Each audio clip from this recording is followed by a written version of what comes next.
Hello नमस्कार, कैसे हैं आप लोग। आई होप आप सब बढ़िया होंगे।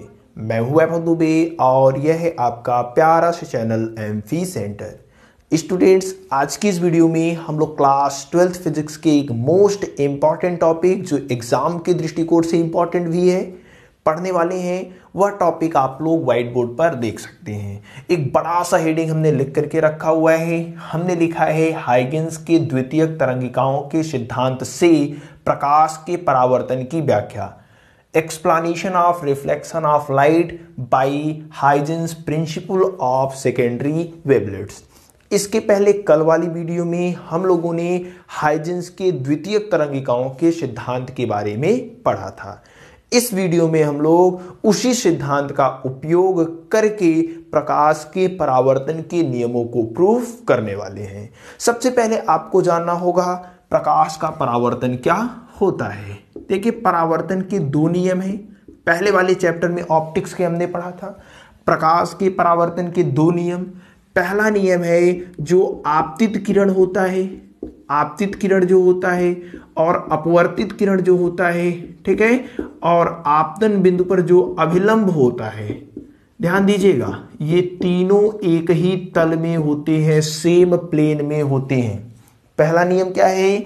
आपतित किरण, अपवर्तित किरण और आपतन बिंदु पर अभिलंब तीनों एक ही तल में होते हैं। उसके बाद दूसरा नियम है कि जो आपका आपतन कोण है, आपतन कोण वह बराबर होता है परावर्तन कोण के। आपतन कोण किसके बराबर होता है? परावर्तन कोण के, यानी कोण I इज इक्वल टू कोण R।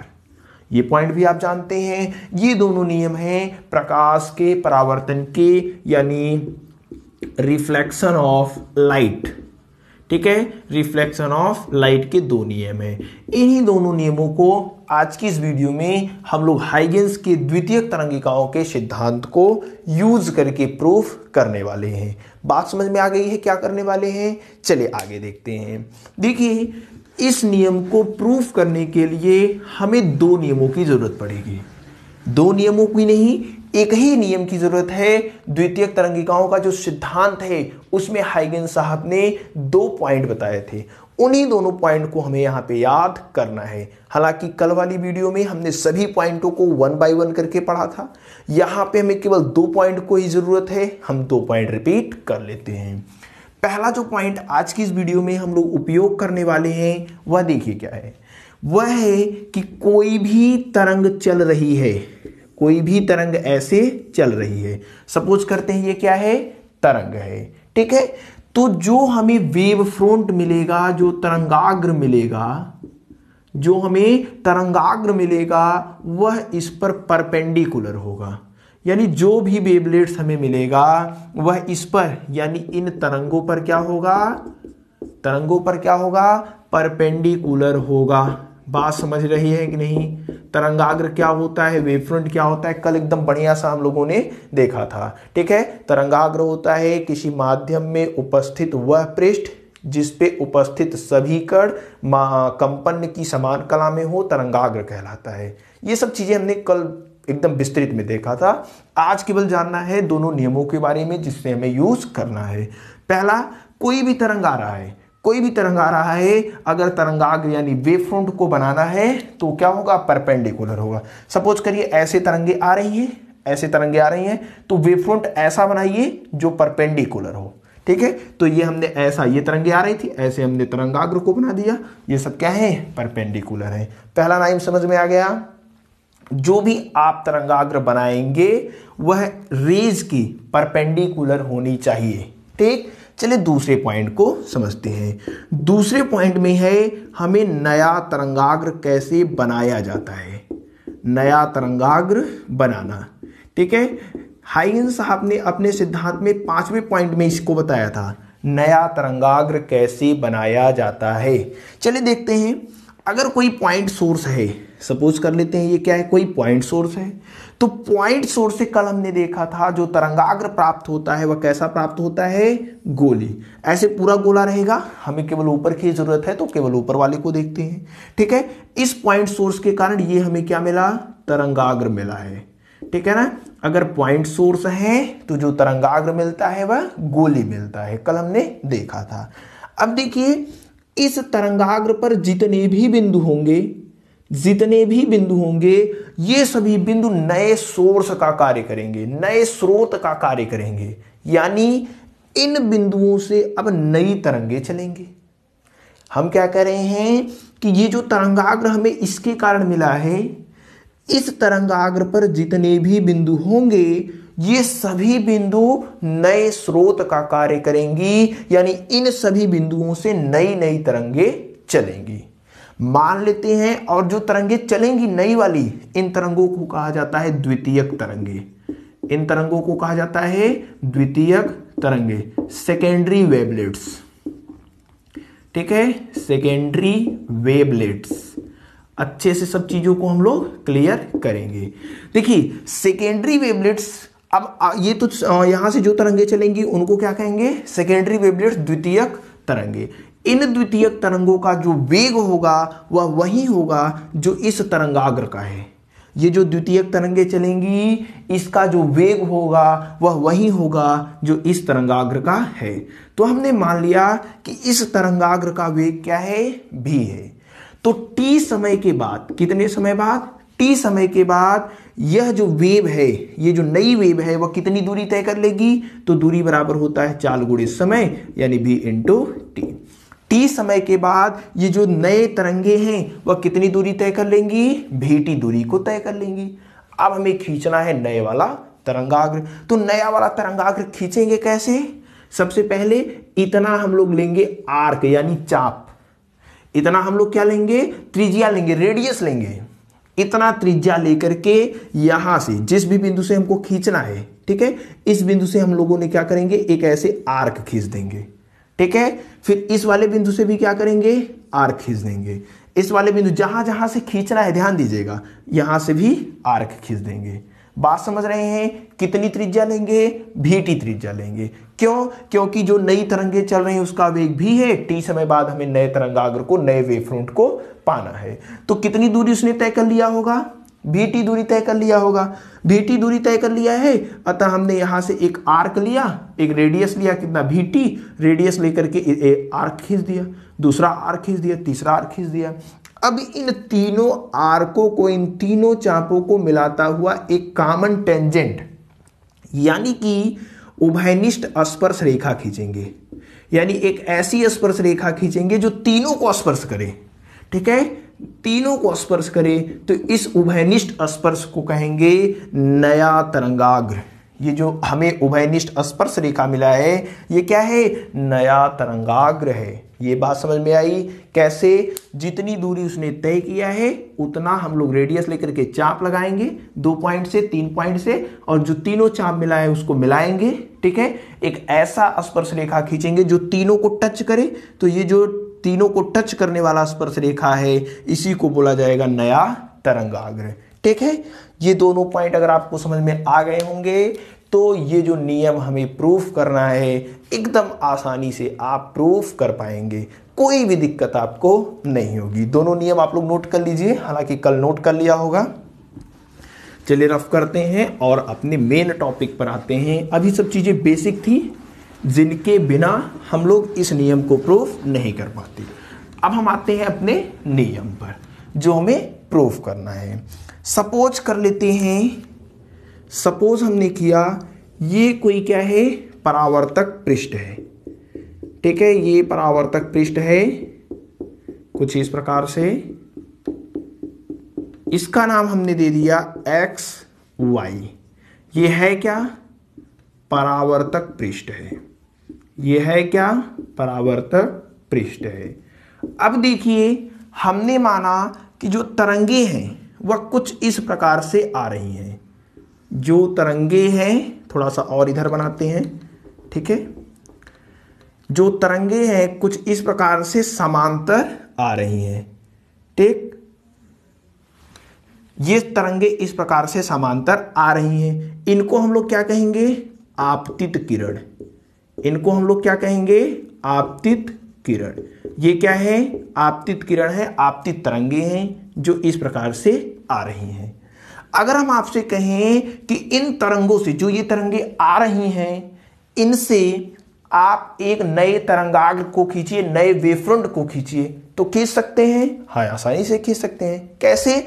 हम लोग जानते हैं जो वेव फ्रंट होता है वह इन रेज पर क्या होता है? परपेंडिकुलर होता है। जो वेव फ्रंट हम लोग बनाएंगे वह इस पर क्या होना चाहिए? परपेंडिकुलर होना चाहिए। तो हमने एक ऐसा वेव फ्रंट बना दिया, ठीक है। ये कितना है? 90 डिग्री। ये भी कितना है? 90 डिग्री। बात समझ रहे हैं कि नहीं? ये दोनों कितने होने चाहिए? 90 अंश होने चाहिए।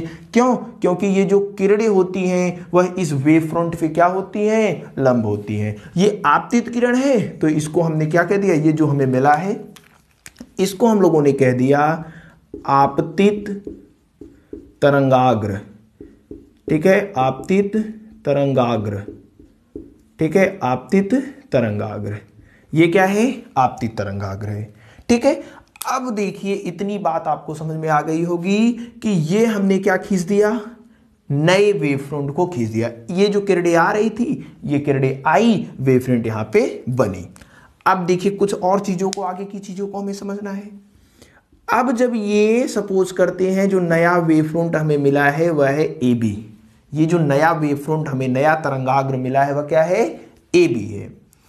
अब हमने माना कि ये जो तरंगाग्र है, ठीक है, ये तरंगाग्र टी टाइम के बाद यहां पे पहुंच जाता है। ये जो घटना हुआ वह टी बराबर 0 सेकेंड पर हुआ, और ये वाला जो तरंगाग्र है वह टी, यहां से देखिए, यहां से टी बराबर टी पे यहां पहुंच जाता। हमने ऐसा कल्पना किया। देखिए, ध्यान से समझिएगा, यहां से जितने समय में यहां पे पहुंचेगा उतने ही समय को लेना है।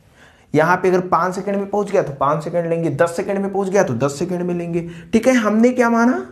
हमने माना कि ये जो वेव फ्रंट है वह टी समय के बाद यहां से यहां पे पहुंचेगा, ठीक है। अब चलिए देखते हैं, ये हमें क्या मिला है? वेव फ्रंट मिला है, नया तरंगाग्र मिला है। इसको हमने दे दिया आपतित तरंगाग्र, क्योंकि ये आपतित किरणों से बना हुआ है। अब बात समझते हैं। अगर हमें और यहां पे एक और चीज मान लेते हैं कि जो वेग है तरंगाग्र का वह कितना है? भी है। वेग कितना है? भी है, ठीक है। अगर हमें यहां से ये जो वेव फ्रंट मिले हैं, इस वेव फ्रंट का प्रत्येक बिंदु, जितने भी बिंदु होंगे वे नए स्रोत का कार्य करेंगे। इस नए स्रोत से हमें क्या निकलेंगी? द्वितीयक तरंगे चलेंगी। और अगर हमें पूछना हो, अगर हम आपसे पूछे कि t बराबर t पे, यानी t सेकेंड के बाद, t समय के बाद जो नया तरंगाग्र होगा उसकी स्थिति बताइए। t समय बाद जो नया तरंगाग्र होगा उसकी स्थिति बताइए, तो आप क्या कहेंगे? आप कहेंगे v वेग से जा रहा है, t समय बाद पूछ रहे हैं, यानी जो उसने दूरी तय की होगी वह कितनी होगी? vt होगी। अब इतनी दूरी का हम लोग लेंगे त्रिज्या, यहां से त्रिज्या लेकर के क्या करेंगे? चाप लगा देंगे, जहां काटेगा वहीं मिलाएंगे। अब देखिए, vt का हमने क्या लिया? आर्क लिया। आर्क लेने के बाद क्या किया? चाप लगा दिया। यहां से यहां तक की दूरी कितनी होनी चाहिए? vt होनी चाहिए। बताइए, t सेकेंड के बाद v वेग से आ रहा है तो vt दूरी, ये कुछ इस प्रकार से आपने चाप लगा दिया, ठीक है।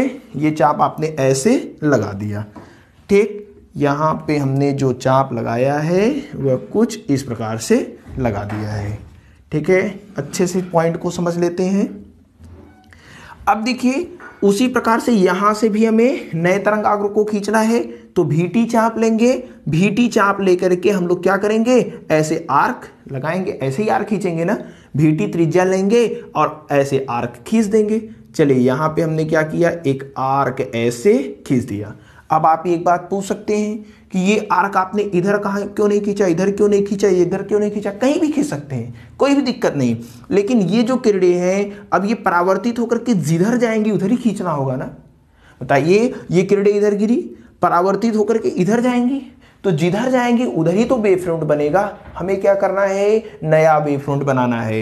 ये जो वेव फ्रंट मिला है कैसा वेव फ्रंट था, आपतित था। ठीक है, इन आपतित तरंगाग्र पर जितने भी बिंदु होंगे सभी क्या काम करेंगे, नए सोर्स का कार्य करेंगे, जिससे द्वितीयक तरंगिकाएं निकलेंगी। अभी हमने क्या करना है, नए तरंगाग्र को खींचना है। हमने जाना कि टी समय बाद जो ये तरंगे कितनी दूरी तय कर लेंगी, vt। तो यहां से हमने इस नए सोर्स से vt चाप लेकर के यहाँ पे लगा दिया। उसके बाद vt त्रिज्या लेकर के हमने कल्पना की है कि प्रकार ये जो किरणें हैं अपवर्तित होकर के ऐसे जाएंगी, तो यहाँ पे हमने लगा दिया। अब नया तरंगाग्र कैसे मिलेगा, नया तरंगाग्र कैसे मिलेगा बताइए, नया तरंगाग्र कैसे मिलेगा, इन दोनों को, ये जो दो आर्क आपने खींचा है, जो दो चाप खींचा है, इन दोनों चापों को स्पर्श करते हुए आपको क्या खींचना है, एक स्पर्श रेखा खींचना है। और जो स्पर्श रेखा होगी वही क्या होगी, नए तरंगाग्र को प्रदर्शित करेगी। अब बताइए, जो पहला तरंगाग्र था वह ये था, टी समय के बाद जो आपको तरंगाग्र मिला वह क्या है, ये है। ये क्या है बताइए, ये क्या है बताइए, ये परावर्तित तरंगाग्र है। ये क्या है, परावर्तित तरंगाग्र। ठीक है, अब देखिए, अगर हम आपसे कहें कि इस पर रेज बनाइए, किरणें बनाइए, तो किरणें क्या होती हैं, इस तरंगाग्र पर लंब होती हैं। तो जो भी किरणें बनेंगी वह ऐसे निकल जाएंगी और इस पर कितने अंश का कोण बनाएंगी, 90 डिग्री का कोण बनाएंगी। उसी प्रकार से ये जो किरणें होंगी वह ऐसे निकल जाएंगी और इस पर कितने अंश का कोण बनाएंगी, 90 डिग्री का कोण बनाएंगी। इतनी बात समझ में आई। तो ये क्या है, परावर्तित तरंगाग्र है। और ये जो किरणें हैं ये कैसी किरणें हैं, परावर्तित किरणें हैं। बात समझ पाए कि नहीं, परावर्तित किरणें हैं।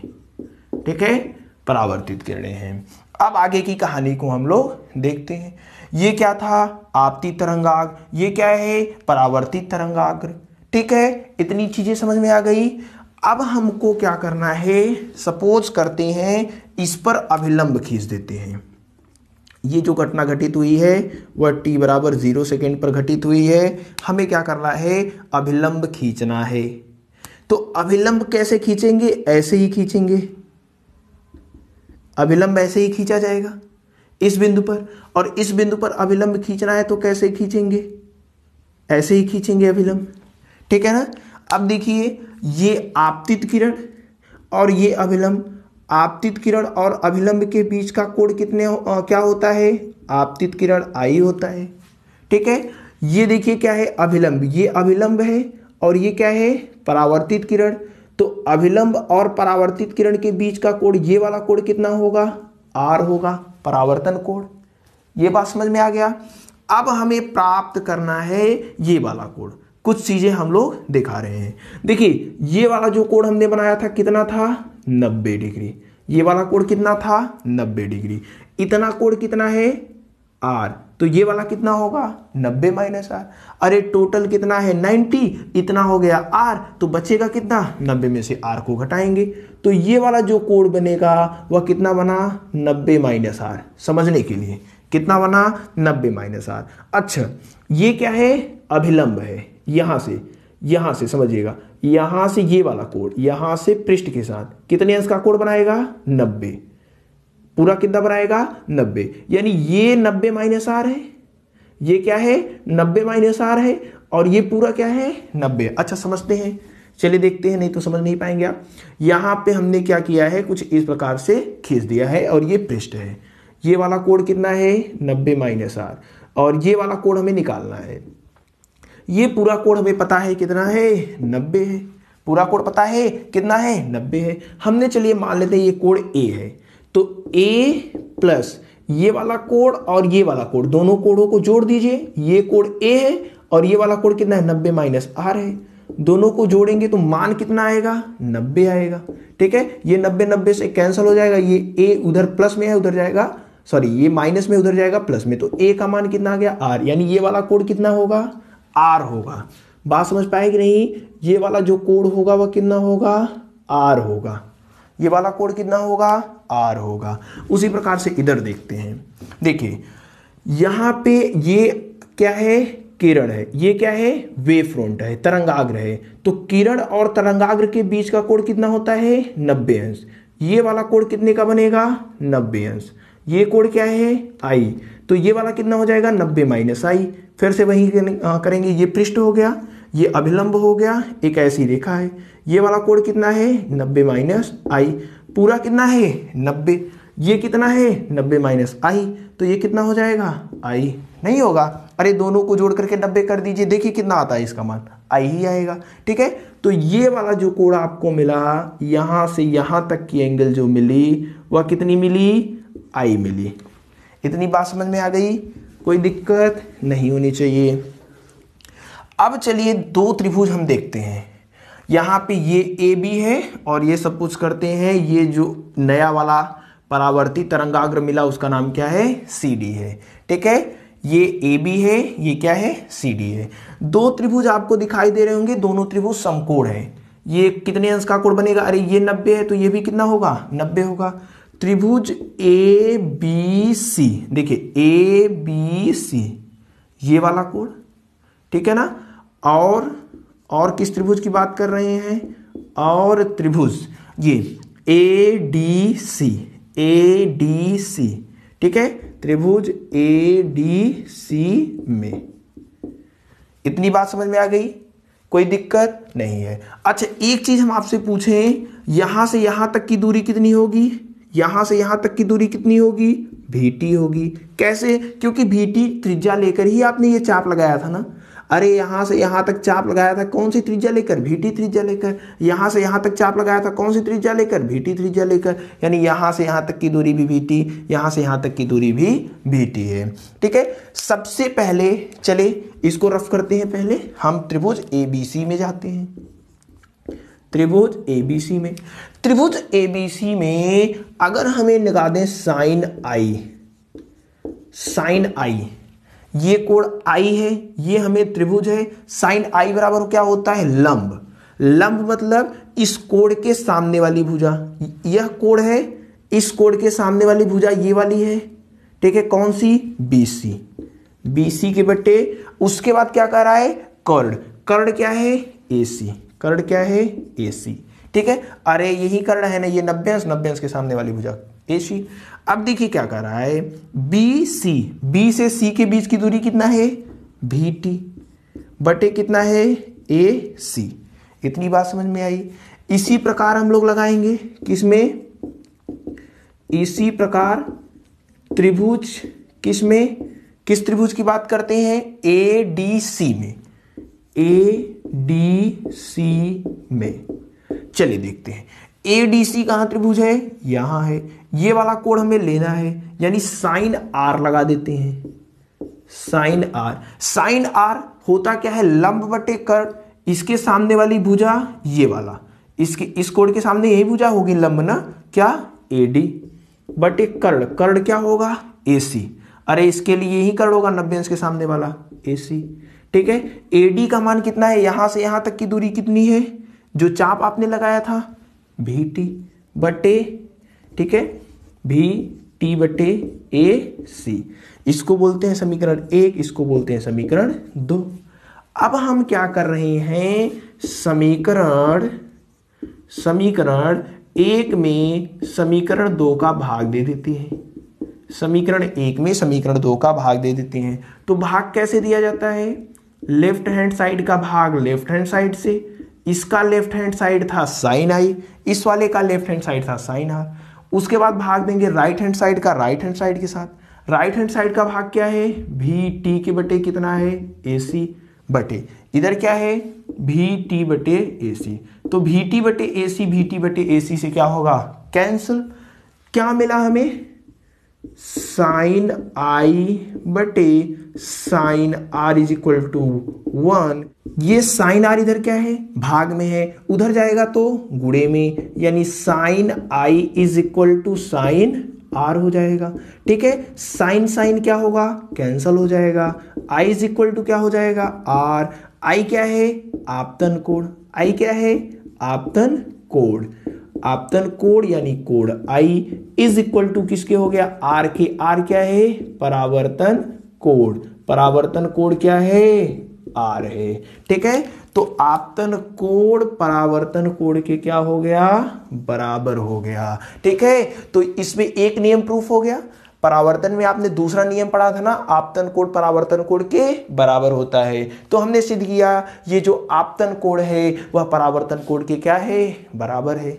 आसान, एकदम आसान है कि नहीं। फिगर थोड़ा सा आपको बहुत ध्यान से देखना है। जो दो नियम हमने आपको बताए हैं उन दोनों नियमों का उपयोग करना है। ठीक है, ये तरंगाग्र लिखा है, लिख लीजिए, लिख लीजिए, कोई भी दिक्कत नहीं होनी चाहिए, एकदम आसान है। अगर बिना स्किप किए देखेंगे तो सारी चीजें एकदम एकदम एकदम आसान आपको लगेंगी। नोट कर लीजिए। अभी एक और नियम को प्रूफ करना है, उसको कैसे लिखना है उसका जो लिंक है वो मैं आपको दे दूंगा। ठीक है, नीचे आपको शो करने लगेगा, आप आसानी से देख करके वहां से लिख लीजिएगा। पहले इसको नोट करिए, इसको नोट कर लीजिए। अब चलिए दूसरा पॉइंट समझते हैं। दूसरा पॉइंट आप लोग जानते हैं कि आपतित किरण, अपवर्तित किरण और आपतन बिंदु पर खींचा गया अभिलंब तीनों एक ही तल में होते हैं। अच्छा, ये जो ए बी है, ये भी क्या है, ये ए बी कैसे है, ए बी आपने ऐसे ही खींचा है ना, ये तरंगे आ रही हैं, ए बी आपने ऐसे खींच दिया। ठीक है, तो ये जो ए बी है वह इस बोर्ड पर लंब है कि नहीं, जो व्हाइट बोर्ड है इस व्हाइट बोर्ड पे ये लंब है, हाँ लंब है। उसी प्रकार से ये सी डी भी इस व्हाइट बोर्ड पर लंब है। ठीक है, उसी प्रकार से ये जो परावर्तक पृष्ठ है ये भी क्या है, इस बोर्ड पर लंब है। ठीक है, ए बी सी डी और ये परावर्तक पृष्ठ यक्स वाई तीनों क्या है, इस बोर्ड पर क्या है, इस बोर्ड के तल पर क्या है, लंब है, हाँ लंब है। अब जब ये ए बी सी डी और ये ए सी या यक्स वाई बोर्ड के तल पर लंब है, तो इन पर जो आप अभिलंब खींचेंगे 90 डिग्री का कोण बनाएंगे वह भी इसी तल में होगा कि नहीं होगा, इसी तल में होगा। बात आसानी से समझिएगा हम क्या कह रहे हैं। हम कह रहे हैं ये ए बी ऐसे है, ठीक है, ये आपतित तरंगाग्र ऐसे है, परावर्तित तरंगाग्र ऐसे है और ये जो परावर्तक पृष्ठ है वह ऐसे है। तीनों इस बोर्ड के पृष्ठ पर क्या है, लंब है। जब तीनों बोर्ड के पृष्ठ पर लंब है तो इस पर ये अभिलंब, इस पर ये जो अभिलंब है ये, इस पर ये जो अभिलंब है और इस पृष्ठ पर ये जो अभिलंब है, यानी जो आपतित किरण आपतित तरंगाग्र पर लंब है, परावर्तित किरण परावर्तित तरंगाग्र पर लंब है और ये जो नॉर्मल आपने खींचा है वह परावर्तक पृष्ठ पर लंब है। जब ये तीनों लंब हैं तो इस पर खींचे गए अभिलंब भी क्या होंगे, लंब ही होंगे, होंगे कि नहीं, यस। अतः आपतित किरण परावर्तित किरण और ये जो अभिलंब है तीनों एक ही तल में है। किस तल में, इस बोर्ड के तल में।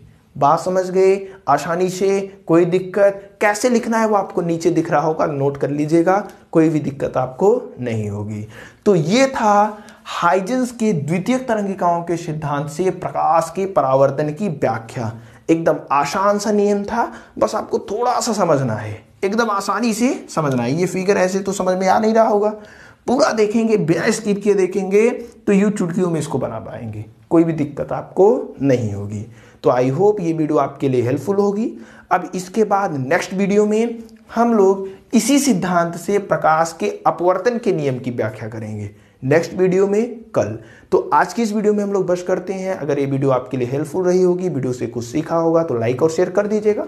आपसे मिलेंगे अगले वीडियो में, तब तक बेस्ट ऑफ लक।